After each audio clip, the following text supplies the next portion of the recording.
Siamo tornati in studio, come vi avevo anticipato, continuiamo a parlare di Porto Marghera e lo facciamo con Maurizio Donna, che è segretario nazionale della Will.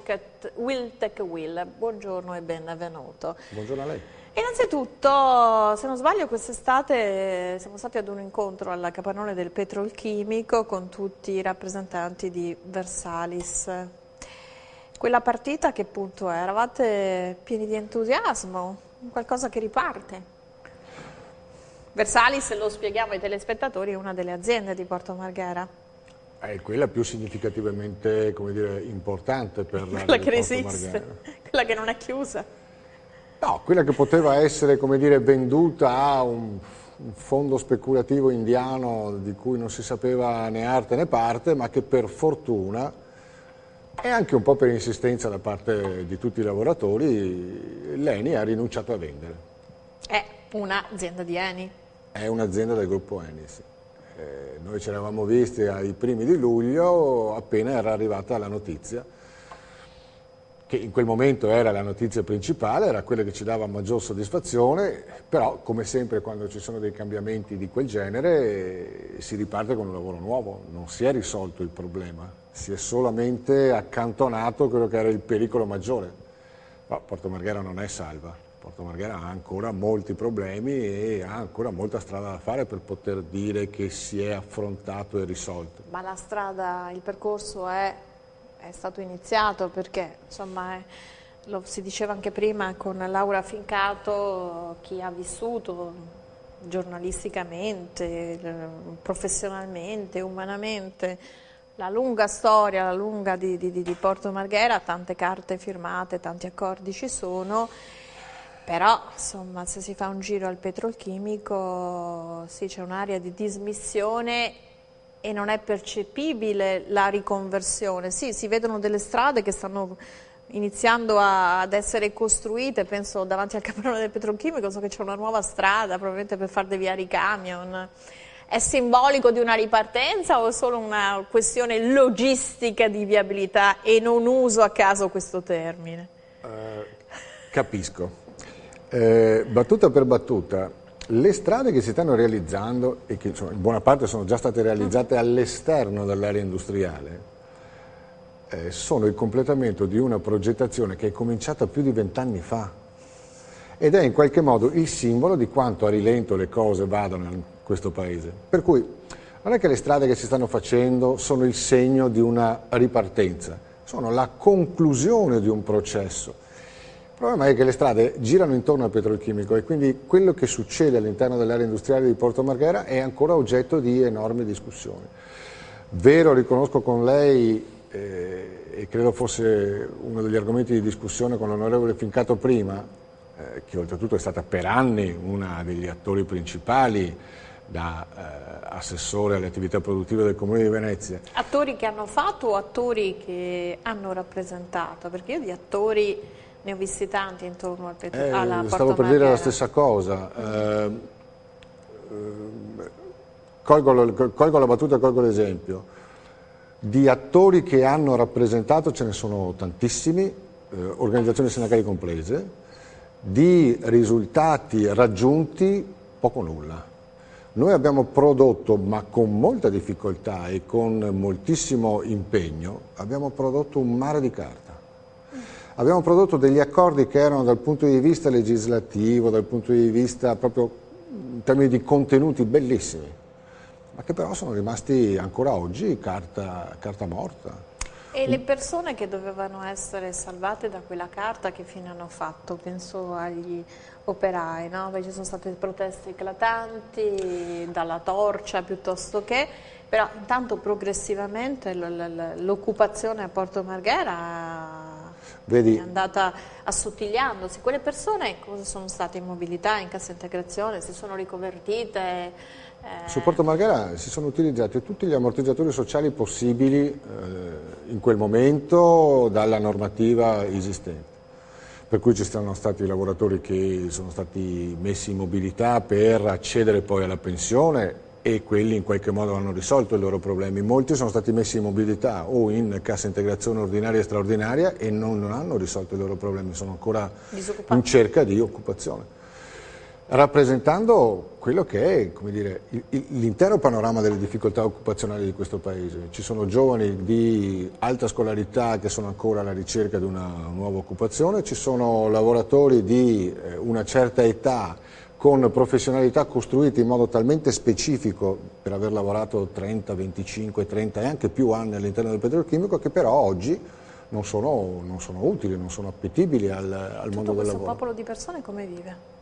Questa è una bella domanda, perché questo è ancora un popolo di persone che vive in qualche modo passando attraverso le agenzie interinali, vive di quello che ancora gli rimane della mobilità, perché era mobilità per 3 anni e quindi ormai stanno andando ad esaurimento tutti, vive nella speranza che ci siano la riproposizione di qualche ammortizzatore sociale che gli consente di poter prolungare ancora il periodo di, come dire, magari poco, magari minimo, ma sostentamento pubblico, vivono nella speranza che qualcuno li chiami e gli dica guarda, domani mattina vieni a lavorare da noi. Ma tutto questo non è un costo anche sociale inutile, visto che comunque voi avete sempre ribadito, forze sindacali, ma anche la politica, anche le imprese che magari si sono avvicendate nel tentativo di investire a Porto Marghera, che lì resiste un polo industriale che basta solo che qualcuno accenda un interruttore per mettere in moto la resilienza di cui si parlava prima anche con l'onorevole Fincato. Se fosse così semplice trovare una risposta a questa domanda avremmo già risolto il problema. Quella è un'area, in questi studi... Ci sono investimenti in corso? Ci sono nuove realtà che si insediano? No. Non solo della chimica? No, ma allora, in generale il problema vero di tutta quell'area, stiamo ancora parlando dei famosi 2000 ettari dell'area industriale di Porto Marghera, non ci sono stati insediamenti industriali nuovi, non ci sono state... Cioè, quindi resiste, tipo, cosa c'è attualmente che funziona a Porto Marghera? Ci fa una mappa, Versalis. Allora parliamo, ci sono alcune aziende chimiche che sono 1/10 di quelle che erano 20 anni fa. C'è la grande realtà di Fincantieri che pur con molti problemi resiste, e poi c'è un insieme di piccole e medie imprese che vivono come dire, esclusivamente dello sforzo che fanno gli imprenditori e chi lavora all'interno di queste aziende per sopravvivere alle difficoltà del territorio, le difficoltà legislative, le difficoltà di vivere e di lavorare in un ambiente come quello della Gronda Lagunare, che è soggetta come sito di interesse nazionale a una normativa che è difficile da interpretare qualche volta. Sono tutte imprese che tutti i giorni aprono i battenti per sopravvivere, anche in presenza di un sistema politico-istituzionale che non vede spesso la drammaticità con cui queste imprese, con questi imprenditori e i lavoratori che con loro, ripeto, si arrabattono, vanno avanti. E il ruolo di Eni, la raffineria, la chimica verde? Il ruolo di Eni è un ruolo che... L'Eni è una delle più grandi aziende nazionali, ha interessi in tutte le regioni e in circa una ventina di siti produttivi in giro per il paese. Ma l'Eni ha già fatto una scelta, l'Eni ha deciso di uscire dalla capacità produttiva all'interno del paese per orientarsi alla ricerca di petrolio e gas, adesso ultimamente anche nelle energie rinnovabili, in giro per il mondo. L'Eni non considera più questo paese, come dire, come il suo centro del mondo. Eni ha un bilancio che è un bilancio di miliardi di euro, ed è un bilancio che è costruito in molteplici canali, rivoli, che sono per il 90% costruiti fuori dall'Italia. Quindi e a Porto Marghera è presente con cosa attualmente? Eni a Porto Marghera ha la raffineria che è stata riconvertita ed è una operazione costruita insieme con i lavoratori, ed è stata una operazione intelligente, perché la raffineria di Venezia era una raffineria chiusa, troppo piccola per le esigenze di mercato del giorno d'oggi, vecchia perché aveva più di 50 anni di età, che tutti insieme abbiamo accettato la sfida di riconvertirla. L'operazione è quasi completata, un processo piuttosto lungo, non ancora terminato, però la strada è in discesa, mettiamola così, ed è la prima raffineria in assoluto a livello europeo che produce biodiesel, biocarburanti.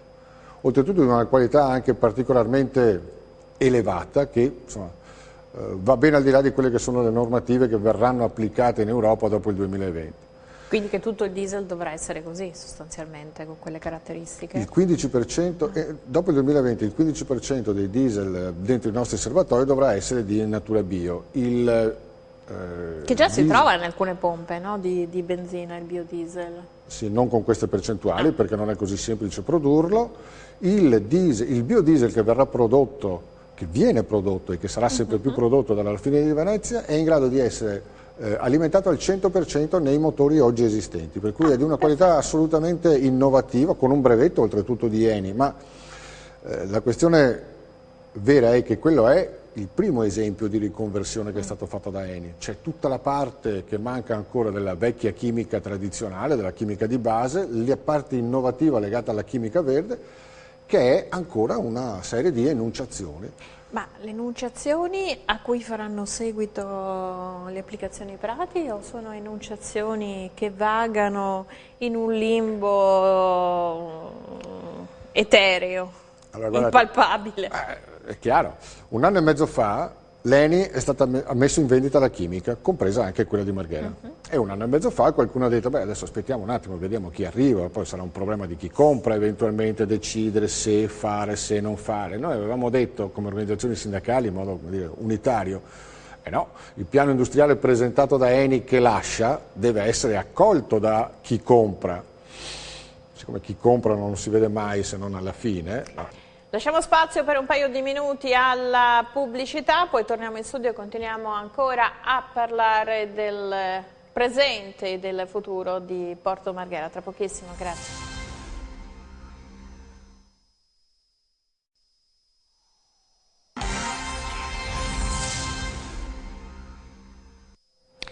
Eccoci di nuovo in studio con noi Maurizio Dona, segretario nazionale della Wiltec. Non siamo sul viale del tramonto, nonostante questo sole sembra che da un momento all'altro si nasconda dietro la montagna. Ma noi continuiamo a rifiutare l'idea di essere nel viale del tramonto. Preferiamo pensare di essere ancora in una strada in salita in cui è difficile, su cui bisogna arrancare, però con l'obiettivo di arrivare da qualche parte, non di essere nel viale del tramonto.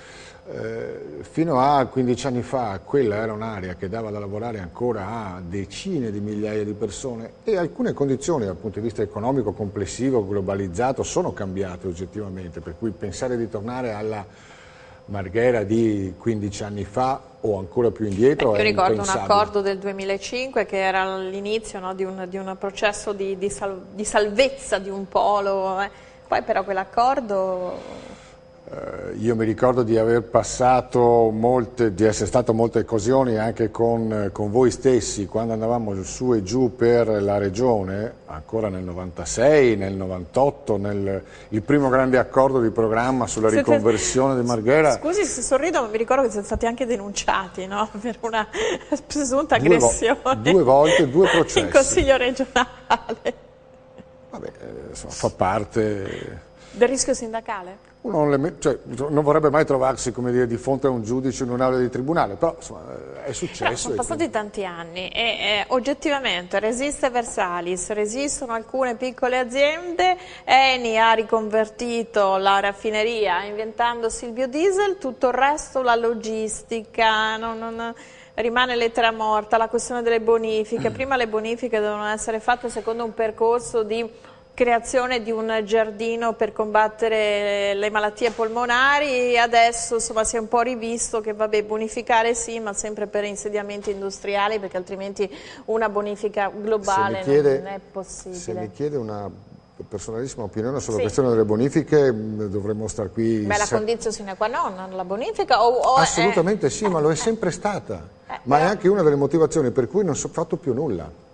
Perché possiamo girarci attorno quanto vogliamo, ma se la legislazione poi alla fine stabilisce che le competenze non sono in capo a un unico soggetto. Capito, ma qualcuno dovrà pur scegliere prima o certo.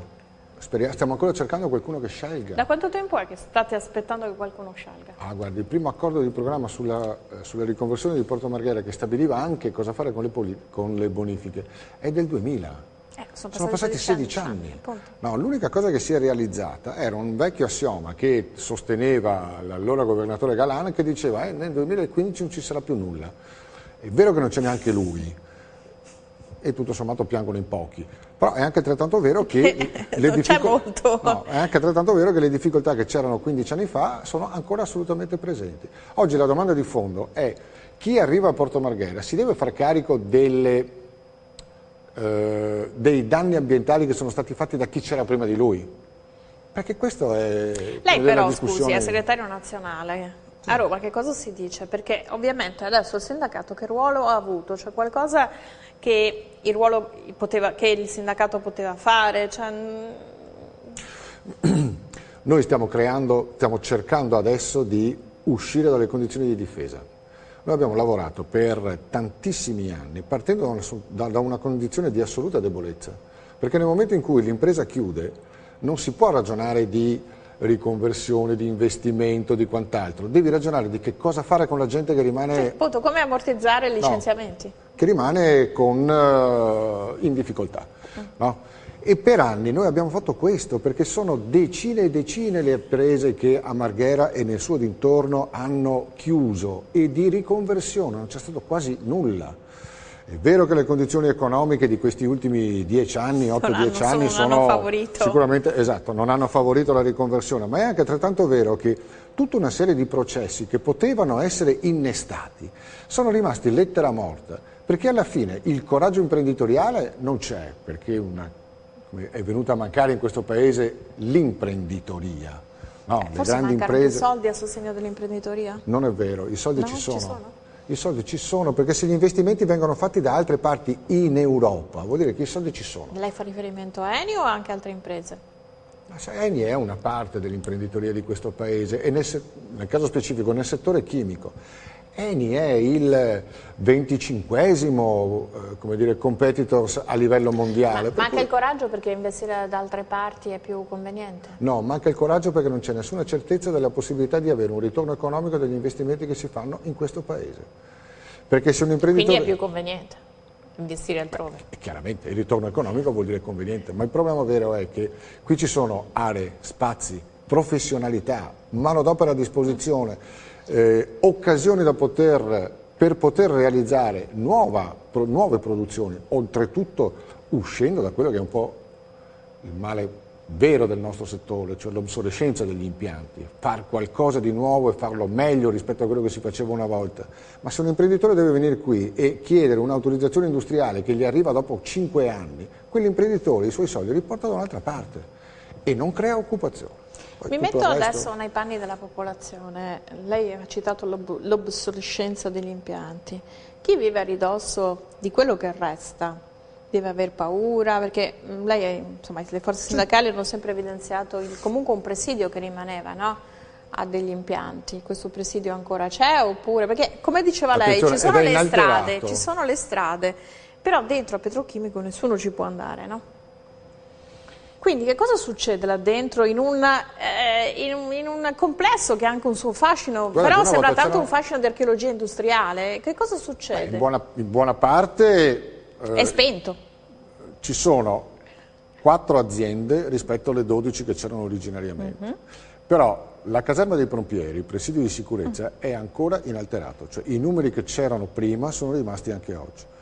Non certo per volontà o non solo per volontà delle imprese che pagano quel servizio, ma perché la legge obbliga a mantenerlo quel presidio. Poi quelli che sono rimasti, ed è bene che lo si dica anche con chiarezza, non sono le stesse imprese che c'erano 10 anni fa, che c'erano 20 anni fa, sono imprese che per poter restare e con la rigidità normativa che c'è, giustamente, su un'area come Marghera, la riconversione tecnologica, cioè il rifacimento degli impianti, il miglioramento del condizioni... Sono degli eroi quelli che sono rimasti? No, non sono degli eroi, perché non gli regala niente nessuno. È gente che ha creduto a quella realtà, ci ha investito sopra. Stiamo parlando non solo di Eni, perché ci sono anche multinazionali belghe, ci sono multinazionali francesi che lavorano su Marghera, che hanno creduto in quell'area, c'erano prima e ci sono rimaste, e hanno riconvertito. E oggi lavorano e guadagnano. Quindi se l'hanno fatto loro, perché non possono farlo anche altri? Perché bisogna volerlo. Perché bisogna volerlo, perché evidentemente... Non sarà che anche un sistema di incertezza magari non attiri, insomma lei parlava di aziende che già c'erano, quindi conoscevano dal di dentro la questione, magari un nuovo investitore non capisce dove si pone, insomma. Questo è quello che dicevamo prima. Guardate, oggi c'è una legislazione che regolamenta le bonifiche, che stabilisce che chi arriva, no, lo dicevo prima, chi arriva deve farsi carico dei costi di bonifica anche di chi se n'è andato, perché la legge stabilisce che qualcuno deve pulire, ma non stabilisce se deve essere obbligatoriamente fatto da chi se ne va o obbligatoriamente fatto da chi arriva, stabilisce che bisogna pulire. E allora chi arriva corre il rischio di comprare a un certo prezzo aree che sono oggettivamente importanti, perché la Gronda Lagunare è un'area estremamente interessante dal punto di vista della logistica, se e quando, come dire, il porto riuscirà a risolvere i suoi problemi che ha in questi mesi. È un'area molto appetibile. Delle grandi navi a Porto Marghera potrebbe aiutare? Finisco solo una cosa, come dire, terreno spinoso questo. Lo so, ma sta finendo il tempo, per quello...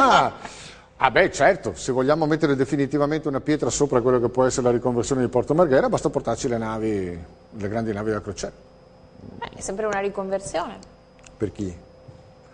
È una riconversione per la marittima probabilmente, ma avere 2000 ettari che oggi possono essere utilizzati per fare N iniziative industriali, non necessariamente chimiche, sia chiaro, per cui anche iniziative che possono essere meno impattanti per il territorio. Insediamento industriale a parcheggio. A parcheggio, guardate, è la cosa più semplice da fare. D'altronde, se voi volete prendere un'area industriale come quella che c'è e risolvere il problema delle bonifiche, o risolverlo in parte, il problema delle bonifiche, basta stabilire che sopra non ci si costruisce più nulla, si asfalta e si fa un piazzale per container e in parte il problema si è risolto, però dopo non si venga a parlare di perdita di occupazione, perché a fare la movimentazione di migliaia e migliaia di container bastano poche decine di persone.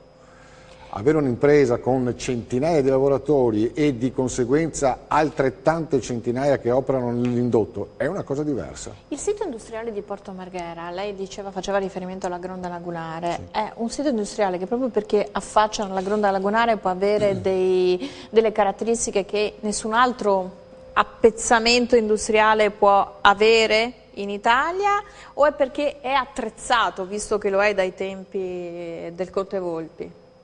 Qual è il valore? La ricchezza maggiore che ha un porto è il suo retroterra. Oggi la stragrande maggioranza dei porti costruiscono la sua ricchezza sulla possibilità di fare attività industriale nel retroporto. Arriva un container, si scarica, si fanno determinate operazioni, si ricarica il container e lo si spedisce da un'altra parte. Cioè si fabbrica nel momento in cui si può carica, assemblare, si può fare una seconda lavorazione. Si produce, insomma. Certo. Si produce in loco. Porto Marghera ha un'enorme superficie che potrebbe essere utilizzata anche dal punto di vista dell'attività portuale, che comunque rimane oggi, è comunque lì, parcheggiata in attesa che insomma, qualcuno passi e capisca tutto. Il Presidente del Porto compreso, oltretutto. Ma sta per lasciare, sta per arrivare un nuovo Presidente. Io costruisco ponti d'oro a chi se ne va, ma se non conosco chi arriva non è che poi alla fine posso gioire in anticipo. Certo è che l'autorità portuale di Venezia si è comprata i 70 ettari che erano la superficie di una grande azienda storica come quella di Montefibre, facendola chiudere, comprando quei terreni, mettendo 70 milioni di denaro tra virgolette pubblico, creando o illudendo quei lavoratori di poter essere tutti reimpiegati, e dopo 8 anni lì non c'è nulla. L'unica cosa che è proliferata... I lavoratori sono in mobilità? I lavoratori sono a casa. La mobilità è finita, qualcuno si è riconvertito, qualcun altro lavoricchia, ma buona parte sono ancora a casa. E l'unica cosa che è proliferata in quei terreni sono gli erboni. Punto. Il resto, il porto non ha costruito ancora nulla. Poi se parliamo con Costa ci dirà ogni volta che non è colpa sua, perché non c'è mai un responsabile per queste situazioni, non c'è mai qualcuno che dica sì, abbiamo sbagliato noi, c'è sempre qualcuno che è pronto a dire che la colpa è degli altri. Anche il sindacato? Anche il sindacato ha fatto degli errori. Perché quale? l'errore più macroscopico, perché lei ha detto abbiamo lavorato in difesa, cioè cercando di trovare delle soluzioni per chi ha perso il lavoro, quindi mobilità, perché avremmo dovuto accordi. provare a fare tutte e due le cose, cioè a ragionare in difesa, perché il primo obiettivo che noi abbiamo è quello di difendere con le unghie e con i denti quei posti di lavoro, ma anche a ragionare in termini di prospettiva, pensando che il mondo è cambiato. E che peso ha Porto Marghera per l'Italia? C'è consapevolezza oppure è un problema al confine dell'impero? Io sono ovviamente di parte. Quella è ancora l'area industriale più grande di questo paese ed è ancora l'area industriale su cui in termini di riconversione... A Roma c'è consapevolezza? A Roma, per quello che riguarda il nostro settore, c'è questa consapevolezza. Bisogna allora che questa risultati? consapevolezza la recuperino anche chi sta in Regione e chi sta in Comune a Venezia. Io ringrazio Maurizio Donne, segretario nazionale della Wiltec Will, ringrazio voi per averci seguito questa mattina, torniamo domani mattina con 7 in punto, grazie, arrivederci. Grazie a voi.